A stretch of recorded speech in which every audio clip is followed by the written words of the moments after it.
Buenos días, mi nombre es Steven Fernando Rico y junto con mi compañero Juan Manuel Pacheco hacemos parte del equipo 1 y les vamos a presentar el informe del laboratorio número 11, el cual se llama Determinación de la velocidad de la luz en el aire a partir del recorrido y duración de un pulso corto de luz, el cual fue realizado en 3 fases, utilizando en cada una de ellas el mismo montaje experimental.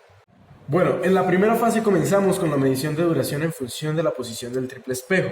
en la cual utilizamos el siguiente montaje experimental, el cual pues cabe aclarar que es el mismo que se utiliza en todas las posteriores fases. Este trata de un haz de luz que es generado por un bombillo LED. Este haz es colimado por un lente, el cual en su travesía choca con un espejo triple, el cual devuelve la trayectoria del haz y hace que este sea medido pues por partes del generador y sea graficado pues como tal en el osciloscopio analógico. Las medidas físicas, las magnitudes físicas que queremos observar en esta fase del experimento son 2. La primera, y se encuentran pues en la siguiente tabla. La primera es una distancia, la distancia del generador del haz al espejo triple, y esta distancia debe ser multiplicada por un factor de 2, ya que el recorrido es ida y vuelta, ¿cierto? Esta medida es en metros y presenta una incertidumbre de 0.0005 metros dada pues por el instrumento de medición que es el metro. En el segundo caso, en la escala temporal, tenemos que estos valores son dadas por el osciloscopio, ¿cierto? Están en unidades de nanosegundos y su incertidumbre está dada por un valor de 1 nanosegundo. La velocidad de la luz puede ser calculada mediante una relación sencilla de distancia sobre tiempo, que son precisamente las magnitudes físicas que tenemos, y estas son graficadas con su incertidumbre, con su debida incertidumbre, en la siguiente gráfica, ¿cierto? ¿Qué sucede? Como vemos como tal en los puntos graficados, los puntos azules con sus incertidumbres, y el coeficiente de correlación, este es cercano a 1, lo que nos indica que la relación entre las magnitudes de distancia y tiempo presentan un comportamiento directo, ¿cierto? Al hacer la regresión lineal, vemos que esto efectivamente se cumple, la línea naranja, y nos da que la relación entre el tiempo y la distancia que recorre el haz de luz viene dado por la pendiente. Esta pendiente viene siendo la velocidad de la luz experimental, el cual la tenemos acá, pero al hacer la conversión a las unidades de medida que nos interesan, que es metros sobre segundo, tenemos un valor de 2.673 por 10 a la 8, con la incertidumbre de 0.053 por 10 a la 8 metros sobre segundo.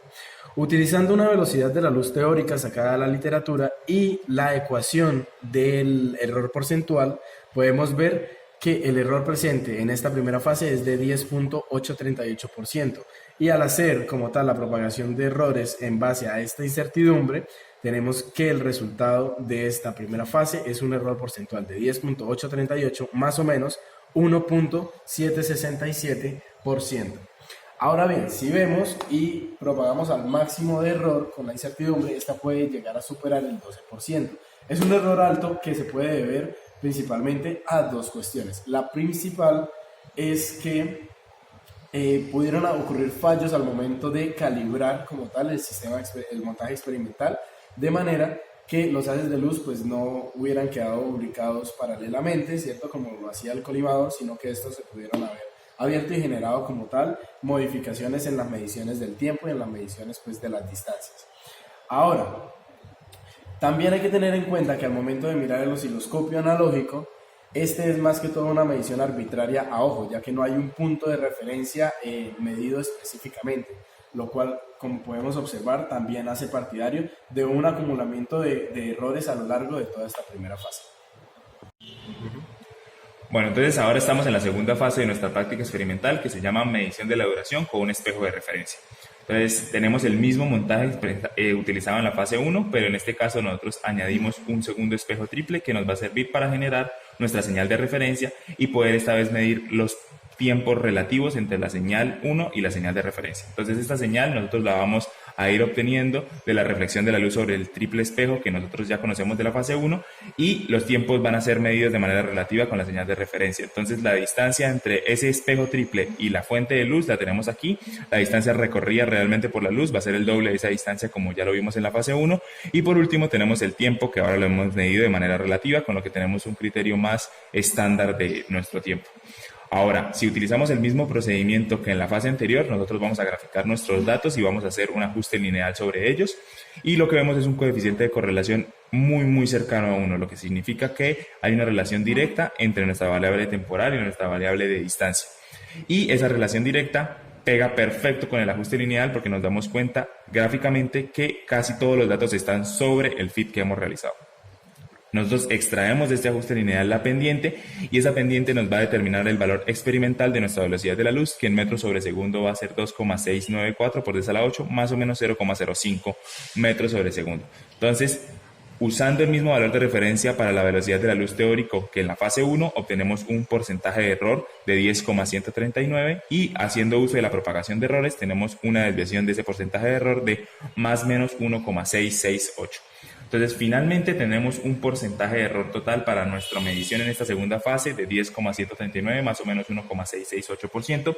que como podemos observar al compararlo con la fase 1, es un porcentaje de error reducido respecto al presentado anteriormente. Eso significa que al incluir nuestra señal de referencia hemos reducido la incertidumbre en nuestras mediciones de los tiempos, que era el principal error que afectaba a la medición de la fase 1, y con esto hemos establecido un criterio mucho más estándar. El problema sigue siendo, y porque siguen teniendo el mismo orden de magnitud, es que la comparativa entre las dos señales sigue siendo arbitraria. Depende de cada uno de nosotros saber en qué punto de ambas señales vamos a tomar nuestra medición del tiempo, y debido a esa arbitrariedad tenemos aún una incertidumbre en el tiempo lo suficientemente grande como para tener un error porcentual del 10%. Ahora bien, vamos a la tercera y última fase de nuestra práctica experimental, que es la medición con una base de tiempos externa calibrada. En este caso, además de tener nuestra señal de referencia y nuestro espejo triple, tenemos una señal externa que está calibrada con una frecuencia de 10 MHz y un periodo de oscilación de 100 nanosegundos. Entonces, en este caso ya toda la incertidumbre temporal queda a un lado, puesto que tenemos una señal muy bien definida y calibrada, que sabemos que cada uno de sus periodos son de 100 nanosegundos, y lo que tenemos que hacer es desplazar el espejo triple que siempre hemos movido con tal de que la señal de referencia y el espejo triple cuadren en uno de los periodos de nuestra señal externa calibrada, y con eso nos aseguramos de que tenga exactamente el valor de separación temporal de 100 nanosegundos. Entonces esa distancia óptima la tenemos aquí, y la distancia nuevamente recorrida por la luz va a ser el doble de esa distancia. Efectuamos un promedio de cada una de nuestras tres mediciones y obtenemos un valor de 29,485 más o menos 0,005 metros, y al dividirse en el valor del tiempo nuevamente, que lo tenemos dado por el periodo de nuestra señal, e implementando la fórmula de propagación de errores para las magnitudes divididas, nosotros al final tendremos un valor para nuestra velocidad de la luz experimental en metros sobre segundo de 2,948 por 10 a la 8 más o menos 0,1 por 10 a la 8 metros sobre segundo,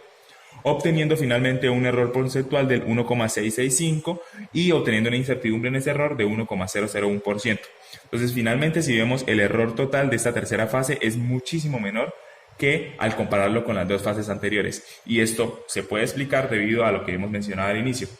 En este caso, toda la incertidumbre de los errores se ve totalmente reducida, puesto que tenemos una señal externa calibrada que nos asegura que la separación en nuestras dos señales es 100 nanosegundos totalmente. Llegando finalmente a las conclusiones, tenemos que como principal, la velocidad de la luz en efecto fue medida de una manera exitosa a lo largo de las tres fases del experimento. Como segunda conclusión, tenemos que tanto la precisión como la exactitud de la medición dependen como tal del fijamiento de un punto de referencia específico que no me permita variaciones a lo largo pues, de las mediciones que yo estoy teniendo en este momento, que serían relacionadas a la fase temporal en este caso. Saltando de esa manera a la tercera conclusión, que es que la mejor medición fue dada por la última fase, la cual primero que todo tenía un sistema de referencia fijo, el cual estaba dado por un sistema de calibración externo, por lo cual variaciones en el mismo experimento no afectaba como tal a las mediciones que podían salir de esta velocidad.